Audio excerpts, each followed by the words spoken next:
Everyone, welcome back to the channel maths रास्ता। हम कर रहे हैं सैंपल पेपर क्लास 10th के ईयर 2025-26 के। क्वेश्चन नंबर 33 है। इसमें एक थ्योरम दी है, जो थ्योरम वेरी इंपॉर्टेंट है। आपको बिल्कुल इस थ्योरम को याद कर लेना चाहिए। इससे रिलेटेड सारे क्वेश्चंस अटेम्प्ट कर लेना चाहिए, क्योंकि पास्ट मेनी ईयर्स से इस थ्योरम रिपीटेडली पूछी जा रही है। तो उसी से रिलेटेड एक क्वेश्चन यहाँ पर दिया है। पहले हम थ्योरम पढ़ लेते हैं कि थ्योरम क्या है।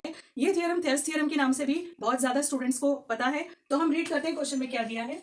सबसे पहले थ्योरम रीड करते हैं। थ्योरम में prove that if a line is drawn parallel to one side of a triangle to intersect the other two sides in distinct points, the other two sides are divided in the same ratio। ठीक है, तो जैसे आप question समझेंगे, इसको solve करेंगे तो आपको थ्योरम और ज्यादा समझ में आ जाएगी। ठीक है, अब क्वेश्चन में क्या दिया है, हैंस इन ट्रायंगल, इसी से रिलेटेड क्वेश्चन अटैच किया हुआ है। इन्होंने बोला है in triangle P Q R prove that a line L intersects the sides PQ and PR of a triangle PQR at L and M respectively such that LM is parallel to QR if PL is equal to 5.7 centimeter, PQ is equal to 15.2 centimeter and MR is equal to 5.5 centimeter, then find the length of PM that is also in centimeter। सबसे पहले हम figure draw कर लेते हैं। Figure draw करने पर एक triangle construct करना है हमें।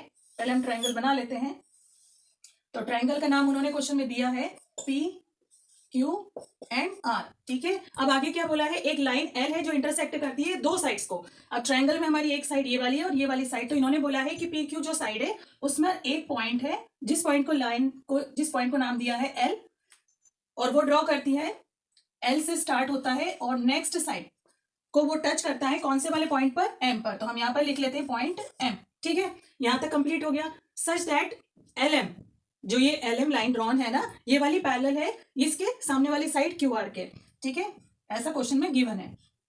Now what they are telling, if the length of side PL, जो ये वाला पार्ट है इस लाइन का, ट्रायंगल की एक साइड का PL का मेजरमेंट दिया हुआ है 5.7 सेंटीमीटर। ठीक है, now what they are telling PQ, ये पूरी साइड का लेंथ इन्होंने बताया है that is 15.2।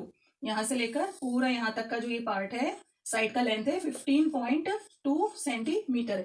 And for the opposite side क्या दिया हुआ है, MR का लेंथ कितना बोला है, 5.5 सेंटीमीटर्स। ठीक है, now what we have to find the length of PM, ये PM का लेंथ हमें फाइंड आउट करना है, कैलकुलेट करना है। ठीक है, अब हम थोड़ा सा देख लेते हैं कि ये वाला जो साइड नॉट हमको पता नहीं है उसकी लेंथ को हम X कंसिडर कर लेते हैं। ठीक है, नाउ अब थ्योरम के हिसाब से इसको समझ लेते हैं। थ्योरम में क्या बोला है कि prove that a line drawn parallel to one side, a line drawn parallel to the other side. ठीक है, ये वाली लाइन LM पैरेलल है QR के, जैसा कि यहाँ पर दिया LM पैरेलल टू QR। ठीक है, now of a triangle to intersect the other two sides, देखिए इंटरसेक्ट हो रही है ना यहाँ से और यहाँ पर, इन डिस्टिंक्ट पॉइंट, डिस्टिंक्ट मतलब अलग अलग, एक पॉइंट L है एक पॉइंट M है। ठीक, other two sides are divided in the same ratio. क्या बोला है उन्होंने कि ये वाला जो पार्ट है ट्रायंगल की साइड का, ये वाला जो पार्ट है ये ऑपोजिट साइड के इक्वल डिस्ट्रीब्यूशन में होता है। मतलब ये वाला पार्ट जो रहेगा इसके साथ और ये वाला पार्ट रहेगा इसके साथ, ऐसा इन्होंने थ्योरम में बोला है। ठीक है, तो हम सॉल्यूशन स्टार्ट कर देते हैं। हम लिखते हैं, ठीक है, क्योंकि ये बेसिक प्रोपोर्शनलिटी थ्योरम है, हम लिखते हैं बाय BPT। ठीक है, हमारा जो ट्रायंगल है उस ट्रायंगल में जो लिखा है, तो सबसे पहले हम लिखते हैं PL by PQ is equals to PM by PR।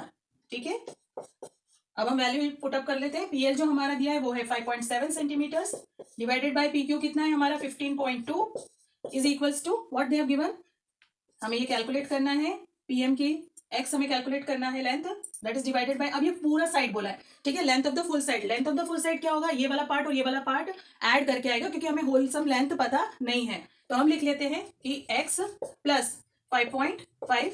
ठीक है, अब आप क्या करेंगे, X को कैलकुलेट करने के लिए क्रॉस मल्टीप्लाई करेंगे, ये वाला पार्ट इधर क्रॉस मल्टीप्लाई होगा, this part should be multiplied with X, but इसको हम थोड़ा सा सिंप्लीफाई कर देते हैं ताकि कैलकुलेशन करने के लिए बहुत ज्यादा इजी हो जाए। अगर हम इसे देखते हैं तो that number comes, both of the numbers do come in the table of 19। अब देखिए आपको बेसिकली 20 तक थोड़े बहुत टेबल्स तो आने ही चाहिए, ये नहीं है कि आपको 23 मतलब और भी ज्यादा एक्सटेंडेड टेबल्स को आना चाहिए, बट थोड़ा बेसिक टेबल्स तो हमें 20 तक आनी चाहिए। क्या होता है, उससे कैलकुलेशन हमारा बहुत फास्ट हो जाएगा, अदरवाइज हम सोचते ही रहेंगे एग्जामिनेशन में कि करना कैसे।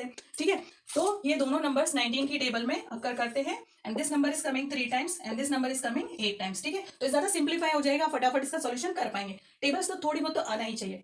Now this 3 is multiplied with this one and this x is multiplied with 8. Okay, so we are writing 8x is equal to 3 multiplied with x plus 5.5, ठीक है. 8x will be as it is, which is equal to 3 multiplied with this one will be 3x plus 5.5 multiplied with 3 is 16.5, ठीक है. अब यहाँ पर जो 3x है, यहाँ पर भी 8x है. both are having the variable, so 3x will be shifting to the left side, so we will be writing 8x minus 3x. Addition में था ना, तो LHS में आके वो माइनस में कन्वर्ट हो गया. नाउ 8x minus 3x हम यहाँ पर सॉल्व करते हैं. That will be 5x is equal to 16.5, ठीक है. वैल्यू x की फाइंड करना है, सो 5 इज इसके साथ में मल्टीप्लीकेशन में है, जाके उधर डिवाइड करेगा. So we will be writing x is equal to 16.5 divided by 5.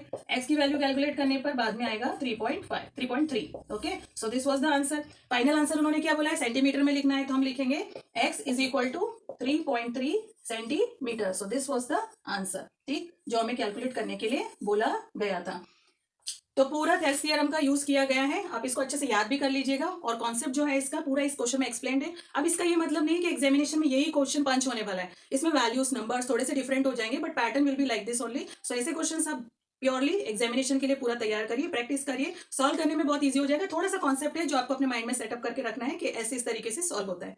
तो आज के लिए बस इतना ही था. वीडियो अच्छा लगा है तो प्लीज वीडियो को लाइक करें, मेरे चैनल को सब्सक्राइब करें. आज के लिए बस इतना ही. Bye bye, take care.